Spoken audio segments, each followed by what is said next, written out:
Desde que a sua mão siga o perfil do corpo. Pode.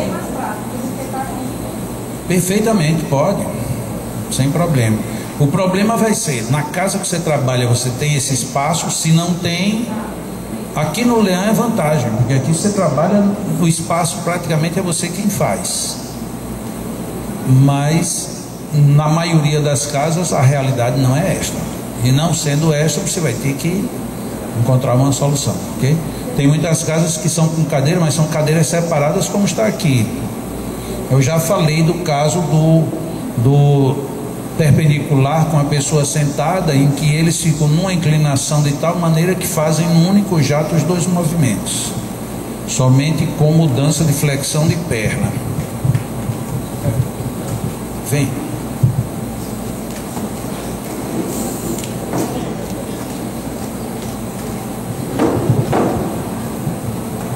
Com o paciente sentado e você quer fazer um perpendicular, a gente tem um problema, que aqui está reto.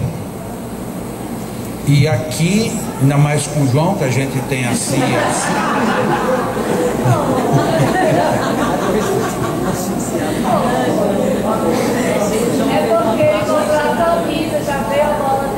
Pois é, isso é uma glória. João é do meu time. Quando a gente chegar no mundo espiritual, no dia que João aparecer depois de desencarnado, vocês vão ver, mas João está sem barriga. Lógico, porque lá é fácil. Lá você faz assim, não tenho mais barriga. Pronto, ela desaparece. E encarnada é que é problema. Você tem que fazer todo o exercício do mundo e não resolve, né, João? Mesmo passando fome, não. Então, a mão vem aqui e a outra mão vem aqui. E depois você tem a mão no esplênico, que você vai pegar o esplênico e o reverso do esplênico. Então eles, ó, tá, deixa eu pôr a cadeira um pouquinho mais para frente, por favor. Um pouquinho mais para o lado, isso. Então eles pegaram e fizeram o seguinte: ficam mais ou menos nessa posição, nem nas costas nem de lado, fica inclinado. E faz um exercício de perna, onde essa perna daqui no primeiro momento ela vai vir para frente, o peso do corpo vem todo para cá, e no segundo momento o contrário. Então o jogo de perna vai ser esse. E o jogo de mãos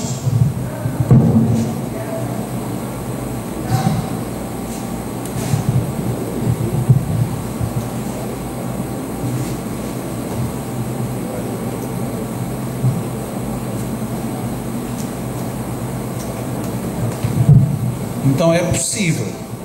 Ver que tudo é possível a gente adaptar, desde que você não perca o princípio. O princípio é a mão estar voltada o tempo todo, envolvendo todos os centros. No caso aí é um perpendicular. Quem ficou de fora? Pernas. Se você quer depois fazer perna no final, se for um paciente que possa ficar em pé, pede para ele ficar em pé, você se abaixa e faz agora o perpendicular até o chão. Pode. Também, mas aí desse jeito aí você pelo menos não precisa contar, porque quando eu for fazer, primeiro, eu vou fazer aqui 20 vezes, depois eu vou ter que contar aqui 20 vezes.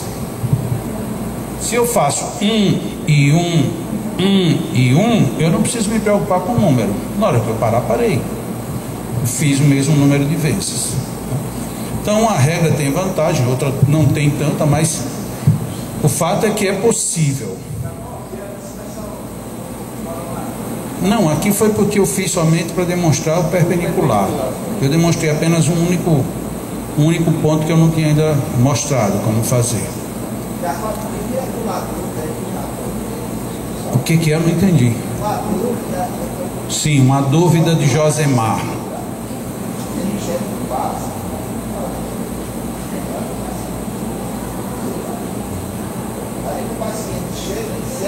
E fica curvado. Não, proibido não, mas como a gente tem boca, a gente pode pedir, dá para você ficar mais reto?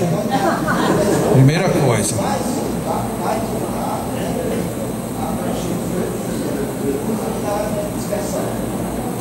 Aí vai ter que ter dispersão transversal. Se você não tem acesso de jeito nenhum, vai ser transversal. Não tem que ser longitudinal.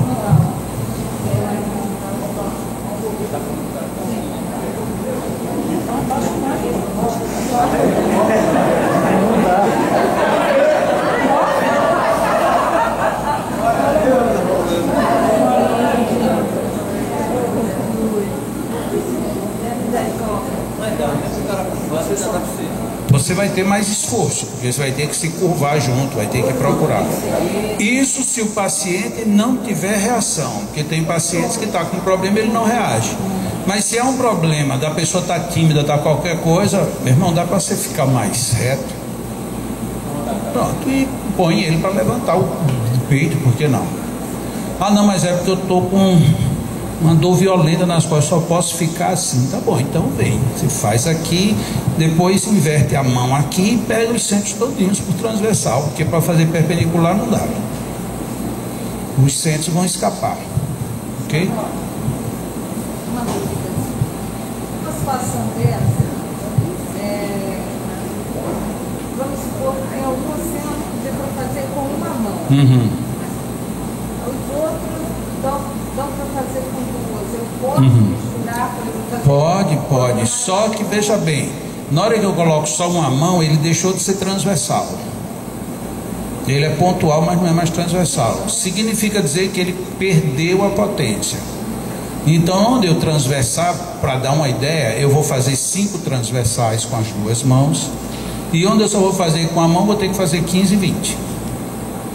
Para chegar na mesma referência. Se eu tiver o longitudinal normal, vamos dizer assim, se eu quiser trabalhar só aqui, no coronário, e aqui, tudo com uma mão.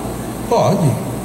Não tem nenhum impedimento não. Agora, se você mistura as técnicas, você tem que saber quem é a mais forte e quem é a mais fraca para compensar.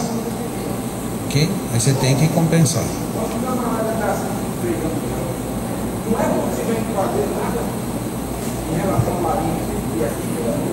Mas não é tão fácil como a gente gostaria que fosse. Mas é possível. Mas se lembra que de manhã eu falei que nem todo mundo tem a habilidade de ir para o outro lado. Então, de repente, você pode não conseguir. Então, o ideal é você ir mais ou menos como eu fiz aqui com o João. Vai lá embaixo e contorna. Ok? Dos que estão sentados, quem se manifesta? Ninguém, graças a Deus. Vou lá. Dos que estão sentados, como é que ficaram? Ali ficou bem? E você? Foi que houve? Estou bem. Ah, tá bem. Mas não sei a hora, né? Numeral, se puxou a memória, como subir uma. Na hora do passe, ou depois? Hein? Foi logo no início.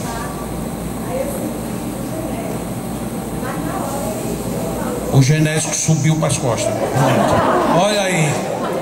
E Jacó fica ironizando o negócio, tá vendo? Tá pensou, velho? Agora complicou, viu? Não, mas foi só durante o evento, falando sério. Tudo bem, sem maiores problemas. A gente pode mexer num ponto, repercutir no outro. Isso é possível e não é necessariamente anormal. Não é o de todo mundo, mas é normal. Agora, se ficar sequelas, aí tem que ver o que aconteceu. Uma pergunta, nós estamos fazendo agora depois do almoço. Existe um horário mais adequado? Depois do almoço é o pior horário. Por isso que eu comecei depois do almoço pedindo que ninguém concentrasse no coronário. Quando vocês começarem a entender magnetismo, vocês vão dizer, parecia que é uma coisa assim meio solta. Não, tudo tem sua razão de ser. Coronário. Eu disse só despece o coronário e não coloca mais nada lá. E no cardíaco, porque o cardíaco não é um órgão, não é um setor bom de se mexer depois de refeição também. E não é bom de se mexer sem saber por quê. O cardíaco como ele tem um órgão ali super especial, não convém você mexer só por brincadeira. Se tiver de mexer lá, tem que saber o que está fazendo. Então, eu sei que todo mundo aqui é responsável, mas nem todo mundo tem a experiência suficiente para depois do almoço mexer no cardíaco. E aí pode complicar de graça, então não adianta. Então, eu tô com ânsia, tô com isso, me deu um tremor, meu genésico veio para cá, tal. Isso aí tudo a gente administra.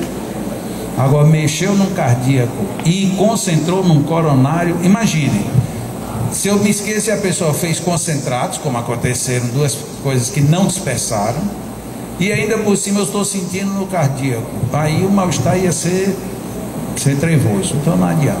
Tá?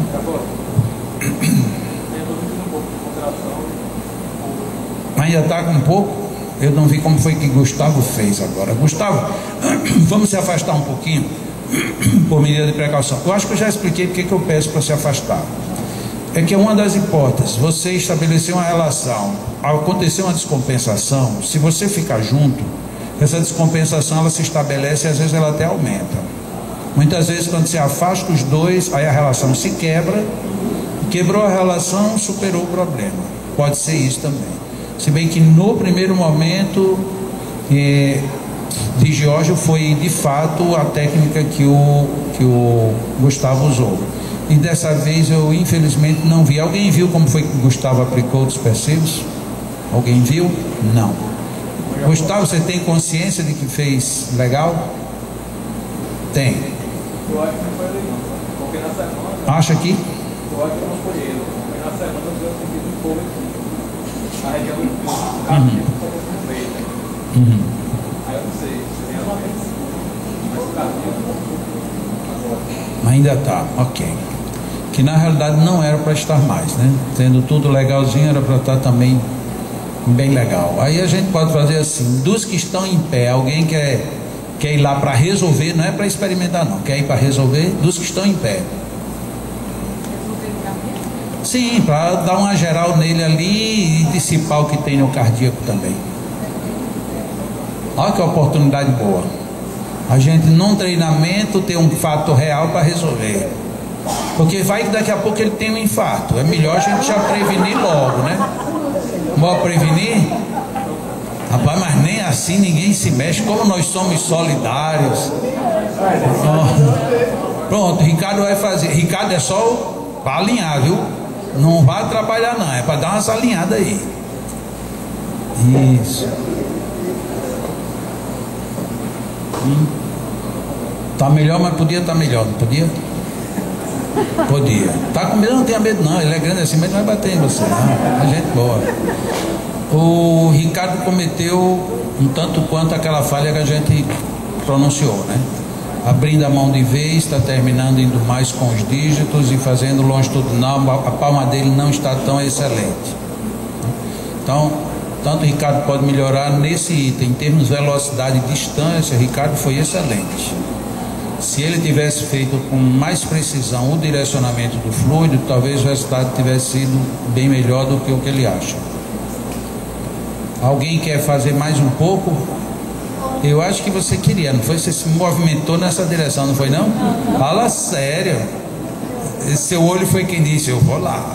Mas parece que já chegou uma carioca lá, ó. Vamos lá, Terra, fazer bem legalzinho agora? Isso. A gente pode melhorar essa abertura de mão também. Eu acho que quase todo mundo vai ter que ir para o espelho. Olha, quer ver só um minutinho? Faça esse movimento que você fez agora aí, sem ninguém, sem nada. Faça aí só para eu ver. Não, bem lento, faça só um, bem lento, vá. Não, faça só um e pare. Onde você chegar no final, você pare. Vá, pare. Olha para onde é que suas mãos estão apontando.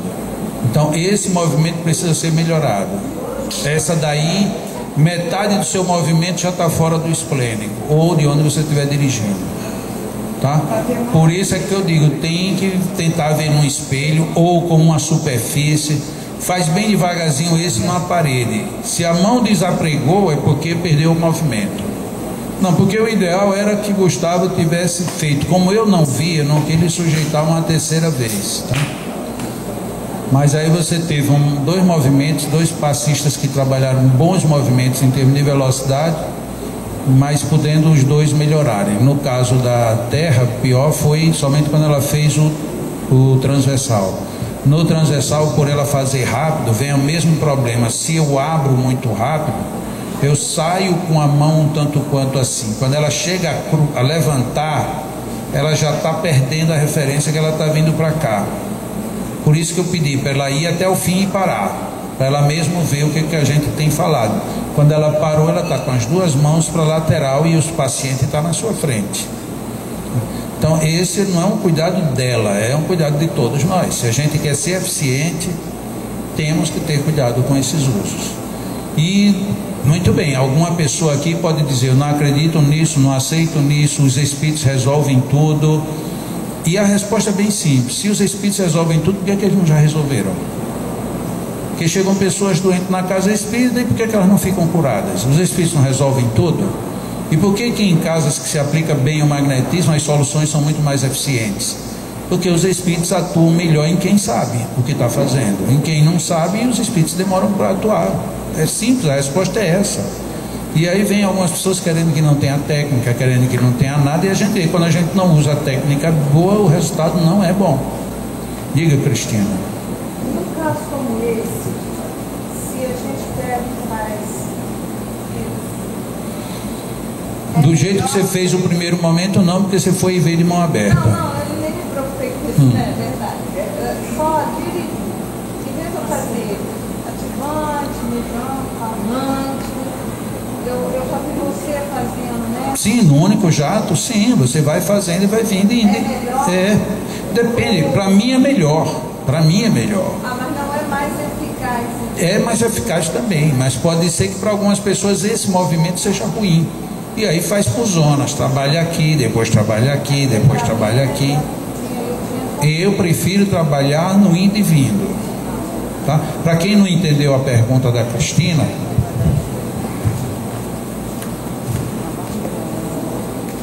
ela perguntou se é para fazer assim, depois assim, e depois assim,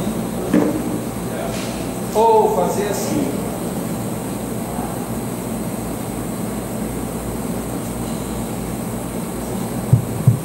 Eu disse que eu acho melhor fazer vindo aos poucos, ser bem mais eficiente, bem mais preciso.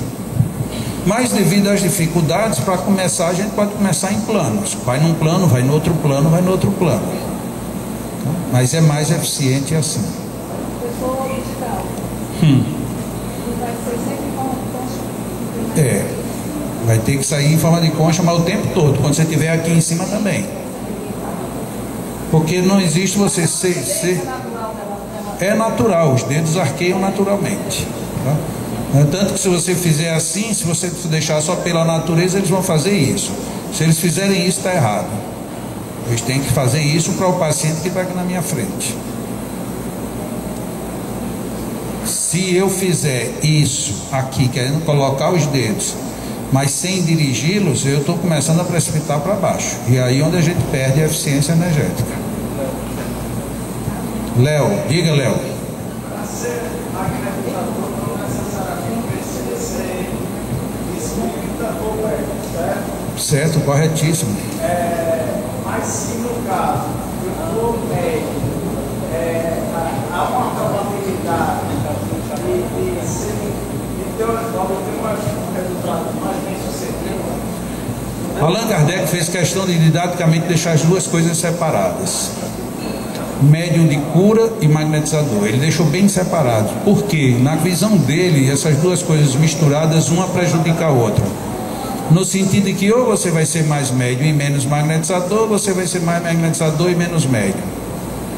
Por metodologia, aqui no Leão a gente só trabalha magnetismo. Então alguém chegou aqui, um magnetizador está vendo, está ouvindo, tudo bem, mas você aqui é magnetizador, deixa para ser médium lá no outro canto, noutra hora, noutra sala. Tá? Poder.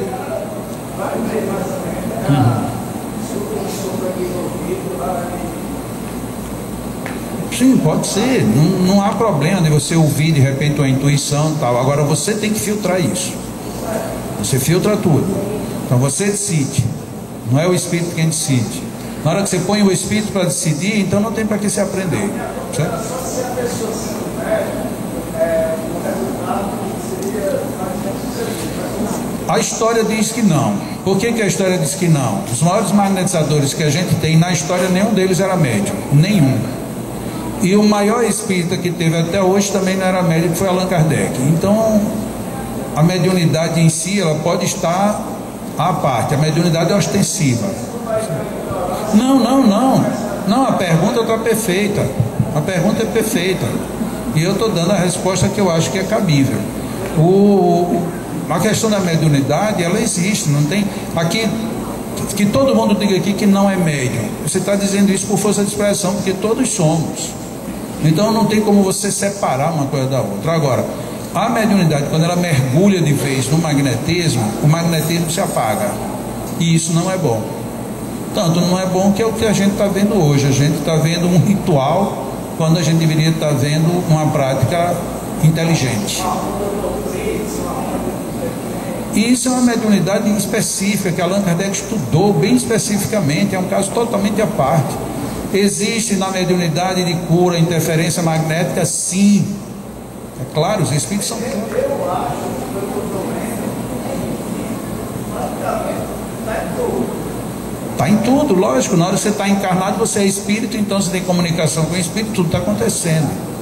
O que tem é o problema da ostensividade. Esse setor ser mais forte do que aquele, um interfere no outro e às vezes de forma prejudicial. Eu acho que reunião mediúnica é reunião mediúnica, reunião magnética é reunião magnética. Para mim é onde dá os melhores resultados. Tem mediunidade de cura que cura, e cura muito bem, e cura muito rápido, inclusive. Mas você não tem como dar um curso de mediunidade de cura, porque um médium não vai aprender como a gente está aprendendo magnetismo. Agora, magnetismo você dá um curso e você pode aprender, e pode, a partir daí, deslanchar. Tá? Então são princípios que são diferentes, são duas razões diferentes. E então, os que estão sentados, ainda tem alguém para reclamar? Rubens, como é que está aí? Ficou bem?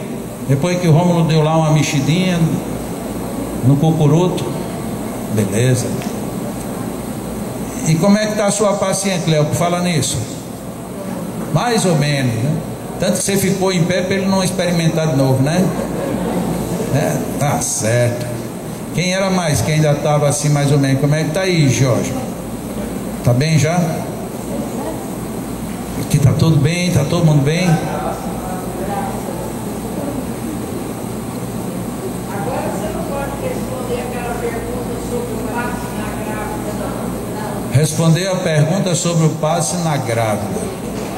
É uma pergunta que, apesar de ser pontual, ela também tem vários senões. Primeiro, você quer dar um passe na grávida. Por quê?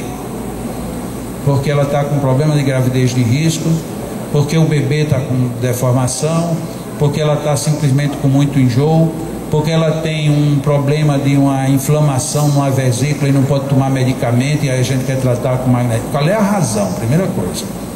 Dependendo da razão, você pode fazer tudo. Não, é porque ela simplesmente está com muito enjoo. Enjoo tem duas razões para enjoo. Uma puramente fisiológica, mudanças hormonais violentas. A gestação promove isso. Noutras, porque além das mudanças fisiológicas, quando um ser está reencarnando, ele primeiro sofre um processo de miniaturização, mas ele traz toda a carga vital dele. À medida em que ele começa a se desenvolver, ele precisa descarregar a carga vital dele. E descarrega onde? No útero, que é um ambiente muito próximo do aparelho digestório. E ele vai e joga uma energia incompatível com a mãe nesse ambiente. E aí a mãe tem uma grande probabilidade de enjoo. Então ela tem uma fisiológica e tem uma fluídica. Se for por conta disso, você vai fazer vários dispersivos, a mulher passar um dia, até 2 dias sem ter nenhuma ânsia de vômito, e daqui a pouco volta tudo de novo. Por quê? Porque o reencarnante continua liberando o tônus vital dele no mesmo ambiente. E aí é fácil. Se é um problema hormonal, aí você vai ter que descobrir onde é, qual é o hormônio, por que ele está provocando isso. Se você não quer atingir o bebê de jeito nenhum, você vai evitar o máximo de passar as mãos por onde ele está. Se você, ao contrário disso, você vai tratar exatamente o bebê que está com risco de malformação, risco de aborto, você vai trabalhar exatamente o bebê na formação. Então veja como a pergunta é bem ampla. O problema é, ir numa casa espírita, chega e sentou uma grávida, o que você vai fazer? Então você nem sabe o que, nem porquê, nem para quê, só disperse e primeiramente dê umas rápidas dispersadas no ventre e logo em seguida disperse com ela sem passar a mão pela região genésica, para não interferir diretamente no bebê. É tudo que eu recomendo. Fora disso é tratamento, e tratamento precisa ter um motivo, porque vê o que é que você vai tratar. De repente a mulher está lá com as pernas inchadas em excesso. Porque o maior problema que tem a grávida é que, em termos químicos, ela não pode tomar quase nada. Quase nada. Em termos magnéticos, ela pode tomar quase tudo. Quase tudo. É o contrário. Só que você tem que evitar a incidência diretamente no bebê que está em formação. Salvo, e aí entra no outro caso, se o problema é para tratar o bebê. Está aqui a ultrassonografia, o bebê está com protuberâncias mal formadas, está um cérebro muito pequeno, a hidrocefalia, ou a microcefalia que está se falando tanto agora, se poderia trabalhar aí sim, objetivamente o bebê. É uma gestante, mas está se trabalhando o bebê. E são muitas hipóteses. E ela passista. A magnetizadora passista, se ela for magnetizadora, o conveniente é que ela pare. Por quê? Porque ela está alimentando 24 horas energeticamente um ser. Não há nenhuma comprovação, mas tudo indica que você pode surrupiar uma parte da energia que deveria ser direcionada para o bebê, e você vai dar um uso indevido ou impróprio. E terceiro, se for numa reunião mediúnica onde você corre o risco de ter comunicação próxima ou influência direta de algum espírito menos estruturado, aí então o melhor é evitar mesmo. Mulher gestante, ela deve fazer terapia normalmente, se não tem nenhum problema, terapia de dispersão. A última pergunta, em torno desse trabalho na casa espírita, qual o procedimento quando a mãe vai com criança no colo? Criança bem pequena. Criança no colo. Uma mão na mãe, o corte de ver o pessoal fazer, uma mão na mãe, outra mão na criança? Não, o ideal é tratar a primeira criança. Esse é o ideal. Trata a criança. O ideal, postura ideal, nem sempre possível. Trate a criança no colo da mãe, terminou, tira a criança do colo da mãe e trata a mãe. Esse é o ideal. Mas tem criança que não sai, por 1000 motivos. A mãe não quer, a criança não quer, tá dormindo, não quer que acorde, sei lá. Então você faz o passo na mãe, evitando passar a mão sobre a criança. Porque são duas energias diferentes em termos de densidade. A energia para uma criança é uma energia muito sutil, e a energia para um adulto é muito densa. Mesmo que você esteja dando no mesmo diapasão, a usinagem é diferente. Então recomenda-se que faça num e noutra depois. Primeiro a criança. Aqui no Leão mesmo, a gente tem a primeira cabine ali só para criança. Só entra adulto depois que atenderam todas as crianças. Por quê? Por conta do tipo de energização. Então as mães, às vezes, elas são atendidas mais nesses casos. Está no colo, precisa estar junto, vai sair junto. Mas de preferência, atende a criança e põe a mãe em outra sala, para que a energética fique mais apropriada possível para o ambiente da criança. Mesmo a criança danada que fica correndo, que fica gritando, que você tenha que correr atrás dela, tem que ser separado do adulto, porque é uma energia mais fina. Aquela o quê? Não, acredito que terapia holística está dentro do que se chama magnetismo. Em termos, está dentro do grande leque, porque magnetismo, a gente está trabalhando ele aqui de uma forma bem objetiva, mas magnetismo é absolutamente tudo.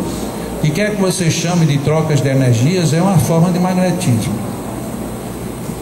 Ok? Vamos fazer o nosso intervalo 10 minutos antes, para a gente pegar a próxima rodada, uma rodada mais densa. E por fim, antes de passar agora para a última parte de hoje, esses dois livros aqui, o verde é o do Marquês de Pissegui e o azul é o do Barão do Potê. Eu quero falar sobre... Não entendi. Aí eu falei azul, né? Nossa, eu... Tá. Pois é, o vermelho. O azul é o de Deleuze, que ainda está em falta. Existe o azul também. E o próximo, que será o de La Fontaine, vai ser amarelo. A capa é praticamente a mesma, se vocês observarem, porque isso aqui é uma série Clássicos do Magnetismo. Aqui nesses dois livros nós temos duas obras indispensáveis. Essa obra do Barão de Poté, Vermelho, e ele escreveu em 7 volumes, que ele chamava de 7 lições, 7 volumes não, 7 capítulos, que eram 7 lições, e depois de 3 edições ele subiu para 12. Esse daqui